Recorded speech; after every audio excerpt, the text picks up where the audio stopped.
Nanghingi ng tulong ang ate ko na itago ang lihim niya. Pero ako pala ang pinakamalaking niloko. 34F ako. Hindi ko alam kung saan magsisimula. Pero hanggang ngayon nanginginig pa rin ako tuwing naiisip ko kung paano nagsimula ang lahat. At kung paano ako unti-unting nilamon ng lihim na hindi naman dapat ako ang nagdadala. Isang gabi tumawag ang ate ko, umiiyak. Halos hindi ko maintindihan ang sinasabi niya sa telepono. Ang tanging malinaw lang, kailangan daw niya ng tulong ko at kailangan kong mangakong manahimik. Ako lang daw ang mapagkakatiwalaan niya. Walang dapat makaalam. Kahit sino sa pamilya namin. Doon niya sinabi ang sikreto niya. Buntis daw siya. Pero hindi iyon ang pinakamasakit na bahagi. Ang ama raw ng bata ay hindi ang asawa niya, kundi ang office mate niya. May problema raw kasi sila ng asawa niya pagdating sa pagbubuntis. Matagal na raw silang sinusubukan, pero hindi sila magkaanak. Kaya raw nagsimula ng magduda ang asawa niya. Ngayon na parang lumalaki na ang tiyan niya. Takot na takot ang ate ko. Gulong-gulo. At ako bilang kapatid na bulag ng awa.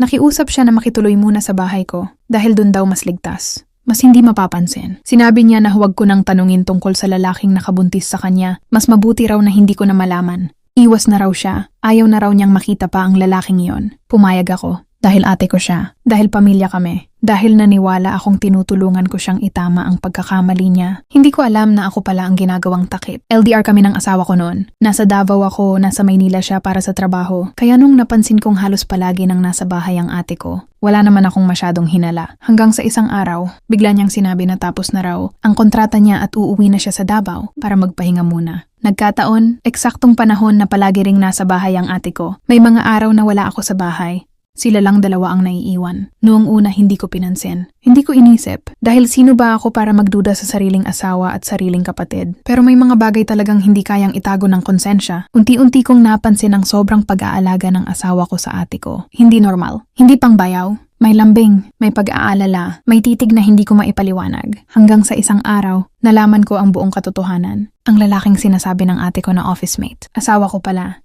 Matagal na pala siyang nasa Davao. May maliit na bahay silang inuupahan. Doon sila nagkikita. Doon sila nagbahay-bahayan. Doon nila binuo ang batang dinadala ng ate ko ngayon. At ang mas masakit, walang kahit sino sa pamilya at mga kaibigan namin ang may alam. Ako lang. Ako ang ginawang harang. Ako ang ginawang kanlungan. At ang bahay ko, ang bahay na pinaghirapan, kung bilhin nung single pa ako, ginawa nilang taguan ng kasinungalingan. Mas lalong masakit dahil hindi man lang sila umalis. Sila na nga ang nagkasala, sila pa ang komportable. Ako pa ang kailangang umiwas para raw hindi ma-stress ang buntis. Es para sa bata. Araw-araw, harap-harapan kong nakikita kung paano sila magsaya, kung paano nila paghandaan ang batang bunga ng pagtataksil nila. Para bang ako na lang ang kasambahay sa sarili kong bahay. Para bang wala na akong karapatan sa sarili kong espasyo, sa sarili kong sakit. Gusto kong magsalita. Gusto kong sabihin sa asawa ng ate ko. Gusto kong sabihin sa pamilya namin. Pero natatakot ako. Ayokong masira ang tingin ng pamilya ko sa asawa ko. Ayokong magkasakitan, lalo na't pulis ang asawa ng ate ko. Ayokong maging dahilan ng mas malaking gulo, pero araw-araw akong nauubos. Hanggang kailan ko ito dadalhin? Hanggang kailan ako mananahimik? Hanggang kailan ako magiging tahimik na saksi sa pagtataksil na ginawa mismo sa loob ng sarili kong tahanan? Hindi ko alam kung ano ang tamang gawin. Ang alam ko lang, ako ang nasaktan. Pero ako ang pinipiling manahimik. At hindi ko alam kung hanggang kailan ko pa kakayanin.